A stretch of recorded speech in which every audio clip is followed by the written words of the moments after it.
بسم الله الرحمن الرحيم. السلام عليكم ورحمة الله وبركاته. مقعي waa Nimco Muuse waxaan idin soo gudbinayaa maanso la yiraahdo Duco.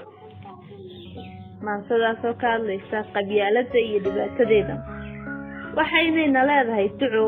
qabyaaladu waa dambaab dabay keentaa da'weyn ruuxii dawgeeda qaada dabayshay raacisaa dadkay kala daadisaa cadaalada weydishaa dulliga way ababisaa daciifnimaday dashaa sinaantay doorisaa dadaalkay baajisaa aqoontay deymisaa midnimaday diidaysaa dulqaadkay dayrisaa eexday darajaynaysaa dameeratin bay wataa xaqay dib u riixaysaa daboolka runtay sitaa doog weeyaan dacar ibdays daacunay dawlistaa waxaan dalanbaadihayn docdeeda ma yaal ogow aqoon daranaa bulshadu daraata wixii dushay kasii danadaadisaa damiirkoogii lunye ilayska rabbow u daar diinta u dawee ku day dunuubta rabbow ka dhaaf walaalnimadii daraa daruurteedii wacnayd rabbow u daasii hadeer hubkay isku dooxayaan daabkiisa rabbow jajabi rabbow dadnimadii luntiye usoo celi daacadii ducaysanayee rabbow dariiqa sanoojihe aamiin.